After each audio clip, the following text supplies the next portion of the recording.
मुल्ला नसरुद्दीन की कहानी। अनमोल तोहफा। एक बार बादशाह ने देश के तमाम बड़े अफसरों, रईसों और बुद्धिमान लोगों को अपने यहाँ भोज पर आमंत्रित किया। सभी लोग सज धज कर बादशाह के यहाँ पहुंचे। इन मेहमानों में ख्वाजा नसरुद्दीन भी था। बादशाह के निमंत्रण पर आए उन सभी लोगों में से किसी की भी समझ में यह बात नहीं आ रही थी कि आखिर हमारे कंजूस बादशाह ने ये दावत दी तो क्यों दी। सबसे ज्यादा उलझन में था ख्वाजा।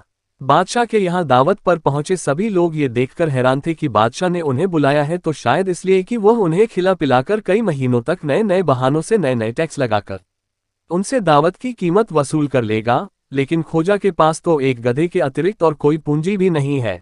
वैसे भी बादशाह जिन दिनों बीमार चल रहा था तब ख्वाजा ने दूर की सोची थी। उसके बाद तो बादशाह को ख्वाजा की शक्ल भी नहीं देखनी चाहिए थी।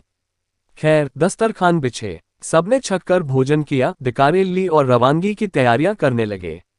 तभी देखते क्या है कि राजमहल के भीतर से कुछ राजकर्मचारी उपहारों के टोकरे लेकर आ रहे हैं। पहले तो उन्हें यही लगा कि जो उपहार लेकर वे यहाँ आए थे और बादशाह की नजर किए थे वही उपहार वापस आ रहे हैं, लेकिन जब तमाम टोकरों में एक जैसी चीजें ही नजर आई तो उनका अंदाज गलत निकला। बादशाह ने तमाम मेहमानों को कपड़ों का एक जोड़ा भेंट किया। सबसे अंत में बारी आई ख्वाजा की।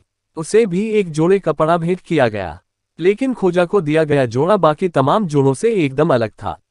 वह जोड़ा आदमी के पहनने वाले कपड़े का न होकर गधे की पीठ पर रखे जाने वाले जामे का था। ख्वाजा ने जैसे ही उस जोड़े को खेल कर देखा, उसे समझते देर नहीं लगी कि उसे अपमानित करने के उद्देश्य से ही उसे इस दावत में आमंत्रित किया गया है।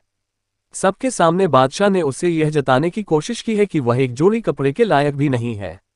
बादशाह की निगाह में मुझे ज्यादा औकात मेरे गधे की है।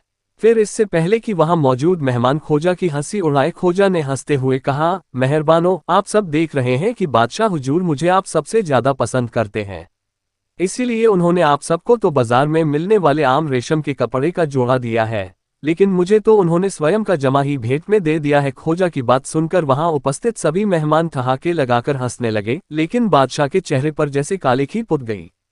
वह मुंह फेर कर चुपचाप महल में चला गया।